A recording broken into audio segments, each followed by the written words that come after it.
it's Julie Brett here. I'm doing tonight's Dude Talk, the Druids Down Under discuss everything. This will be the last one for the year. I think we started in about May or something, and it was really great to be doing that for the year. It's been really cool.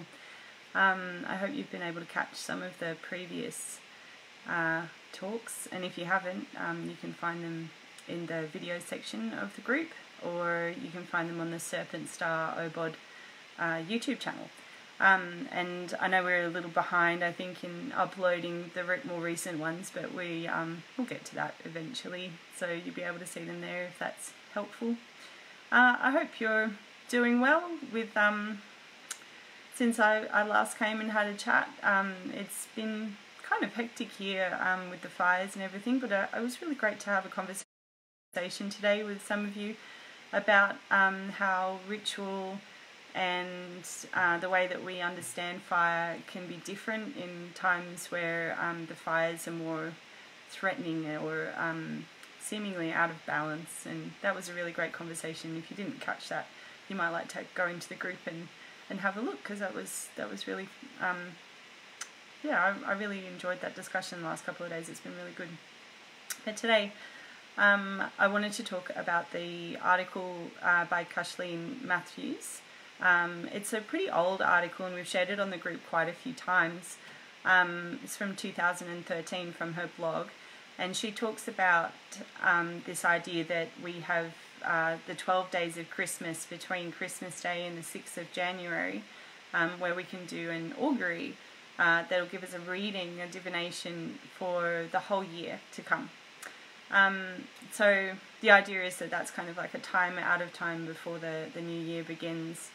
And I really have enjoyed doing it in the past, though personally I find it really difficult to start straight after Christmas. And in some ways I don't feel like it's massively pagan to be doing it aligned with Christmas. I feel like maybe it's better to do it after the solstice, but for me, what I find just practically really easy is to do it from the 1st of January. So the idea is that those 12 days, so she starts on Christmas Day and then goes like, so Christmas Day represents January, and then Boxing Day is February, and so on through 12 days, so that you get your augury for the year. And I like to start on the 1st of January simply because it keeps it easy to follow, so that the 1st of January is January, the 2nd of January is February, and so on. But you can do it however you like, and I don't think we need to beat ourselves up if we don't do it at exactly the right time that it's supposed to be done. As long as we are saying, right, today is the first day that I'm going to do an augury for the year, and commit to doing that for that 12-day period, it'll work. So the idea is that each day you go out into nature and take some time to think about that month that you're doing a reading for, and look for a sign. So, and it might not come when you're looking for it. It might come to you randomly through the day, but sometimes it's good to take that time to just sit and be in nature and see what comes to you, with that intention in mind, because I think that we can think about what's going to be happening for us in that season, and perhaps how it might follow on from the next from the previous ones that we've read for, and how that might pan out, might make it a bit different. So doing it intentionally, if you have the chance, can be really good. So if you've not done this kind of thing before, what you basically do is go into nature somewhere and just with your question, what will January bring for me, what will February bring, and you ask nature to show you something. And it happens, you'll notice something. It might be a tree, or it might be a plant, or it might be an insect, or a bird, or it might just be something even just part of nature, like the shape of a cloud, or the moss on a rock, or it could be all kinds of things. or a river, or the sound of rain, or dry grass. It could be all sorts of things. So, and each day there's this one thing that will kind of stand out to us, and it's lovely to journal on it and keep a list of those things as you find them on each of those days. And then through the year you go back and you look at what each of those ones meant for the month that you're going into. And this could be a lovely activity to do with a group if you have a seed group or a grove that you could work with, and to be able to share those with each other and to check in with each other at meetings on how that's been going for you.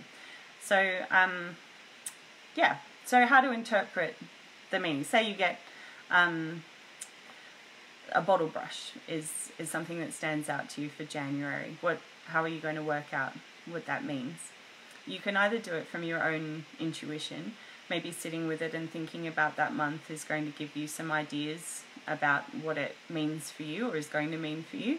But maybe you'll also like to look at some resources, particularly if you're new to this kind of thing. I'm sure a lot of us aren't new to it, and it's quite comfortable to do this sort of thing anyway. But for those that are new, because we've had so many new people join the group in the last few weeks and months, I thought I'd share some resources that I have that I love to use and that I've been collecting over the years that have been really useful for me. So, of course, there are our Druid, themed, like the traditional animals or the British animals and plants that some places we will be able to find these.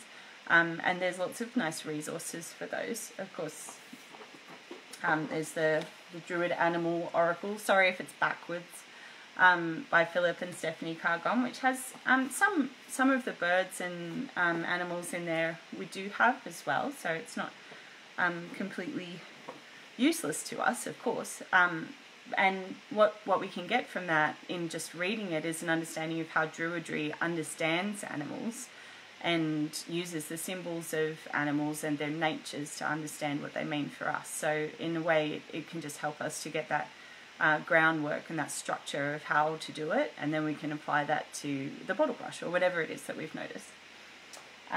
There's also their plant oracle as well, which similarly will work the same way. And I like this one too, which is the Tree Oracle, the Celtic Tree Oracle by Sherilyn Hidalgo, and that works with all the Ogham trees if you have those around where you are. But as far as Australian resources go, there are some really beautiful ones that I've come across that I use all the time. By far and away my favourite is the Animal Dreaming book by Scott Alexander King, and he explains all kinds of different animals in there and insects as well, and it has native ones as well as introduced species, which is really great, and it's quite comprehensive. And they also have these beautiful animal dreaming cards, so if you were wanting to maybe create an altar through the year of those different animals or things that have been popping up for you in those different months, and represent that on your altar, that might be a really nice resource to have if it happens to have the ones that you need. I really like, as far as plants go, Cheryl and Darcy's wildflower reading cards, which are lots of Australian flowers, so that will have the bottle brush in there, and that's a really easy way to get that information. There's also, oh, I didn't get it out. Oh, hang on, just one sec. There's also this book by Ian White, The Bushflower Essences. So that's the bushflower essences that you can buy in health food stores that are kind of like bark flower essences, but he talks about the symbolism of the plants and why they're used in those essences in different ways, and that's really helpful to get that extra symbolism, just some different ones, different perspectives on what they like. And another two sets that I really enjoy are these ones by Laura Bowen, who is a Warrami Biripi woman from like the Bellingen area, and she's lovely. She's really a really nice lady. And these ones are saltwater reading cards. So if you are at the ocean, and you know that it's got all kinds of sea creatures and ocean birds, so that one's really lovely for adding a little bit of that vibe. And she's also got this southern, it's called the Southern Cross Oracle card deck. This was like a proto deck, so I'm pretty sure it's still available, but in a maybe in a slightly different packaging or something. But that's just gorgeous, and it has things in it like cicadas and you know, really Australian things in there, and it's just, they're beautiful, and have lots of great Australian symbols and stories. So not just animals and plants, but also she has things in there like the night sky and the campfire, and you know, different parts of life that could be part of our augury as well. So yeah, it doesn't just have to be, as the computer screen bright on my face there, it doesn't just have to be plants or animals, it could be parts of life and things that we notice around us as well. Oh, my computer's dying. What's going on? Yes, so looking at those resources, and maybe you've got some more. If anyone has any others that they'd like to share, that would be really great.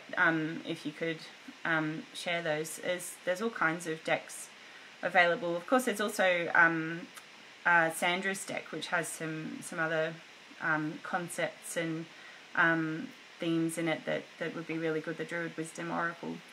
And if there's any others that you can think of, I'd love to hear about them. It's always great to share good resources. And we do have the file in the Druids Down Under group, Native Plant Lore, that I've put together, and I absolutely welcome anybody to put any more information onto those that you can think of, because in terms of doing things like this, it's really valuable to have resources like that we can share. So yes, so let me see, where am I up to? Oh yeah, so it's totally okay if you forget for a day or maybe even two, if you have the opportunity to take some time to think about maybe something that was important to you that day, or just where you were and what kind of plants or tree or animals might have been around you, or something that stood out that day. And just keeping a journal of it can help you to remember what was going on. I think it's really nice to share this with other people. So I'm going to make a post in the group, in the Druids Down Under group, where we can share what we've been noticing, and you can do it at any time. So if you're starting on a different day, it doesn't matter. Just say, you know, January, or day 1 January, day 2 February, and what you've noticed, and sharing what you think that those signs and symbols mean to you will help other people to you know, understand how they can do that for themselves. So the more that we share about it, the deeper our understanding of how to do it will be. And yeah, you'll find it's a really lovely experience to have this, and to have, like, it's like you're doing a divination for the year, like a reading for how the year's going to play out for you. So it's quite a lovely, hopeful thing to do. Yeah, and if you have a group, do share it with your group. And if you're looking for a group, if you're new to the group and you're not sure where to find people, in the pinned post on the main feed, you'll find the link for all the groups that are involved with Druids Down Under. There may be other groups as well, but they're the ones that are part of our Druids Down Under group. And yeah, I hope you find some nice connections through that. I also want to say that this idea of augury is not something that you just have to do now. So if someone happens to be watching this video months down the track, and it's like, oh, I missed out on doing that that beginning of the year activity, you can do this at any time. If you have a question, something that you want to work on, or something that's troubling you, and you go out into the bush with that question and just sit and wait and look for what the meaning is there. It's a beautiful way of doing divination that doesn't mean you need loads of... I mean, all of these decks are useful, but you don't need them. You can work with your own intuition, your own understanding of what that message is that's coming through. What it's not like those things are there to give you a message. I don't think it's like you're noticing an essential nature, a universal truth about that being and about the way that they exist in the world, what their strengths are and what their opportunities are, and how they protect themselves from the world, and how they interact with other things around them, and what the lessons are in that we can understand to help us be stronger. So yeah, it's not, some people say, oh, nature's not all this there for us, and that, oh, like you see those funny memes of like eagles sitting in a tree going, oh, what does human mean? But yeah, it's yeah, I don't think it's like that. I think there's an essential nature to things. Like for an example, kangaroo, in some of the books about the meaning of the kangaroo, is that they can't actually physically move backwards, so they have to turn. So they're always moving forward. So it's about progress and about continuing, persisting. So it's like we understand that essential nature that they have, and understand that as a universal lesson for our own lives. And yeah, we can do that at any time with any question. So I hope that you enjoy doing that sometime. That's all I want to say about the augury. So I hope you enjoy doing that. And I'd love to hear what everybody does with it. It would be really great to share that. Thanks to everybody who has been contributing to the talks. It's been so much fun. I think we started in, it was like, I think it was May or somewhere around there, June. So we've been doing it about 6 months, and it's been really good. And I hope we'll manage to keep going. We'll see how we go in the new year. But yeah, we're going to have a little break for a couple of weeks through the holidays.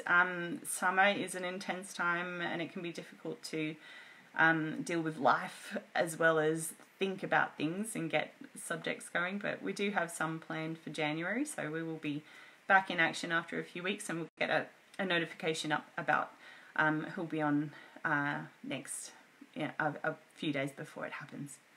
So I hope we'll catch you then. I hope you have a wonderful holiday and a wonderful solstice. And I was thinking as well, it'd be really lovely if people could share some pictures of their solstice celebrations, or their groups if you feel like it. Maybe even just a picture of your altar at home if you're working alone. It would be lovely to have that seasonal festivity image sharing in the group as we come to the end of the year. So yeah, thanks very much, and thanks for listening tonight. I hope you have a lovely evening.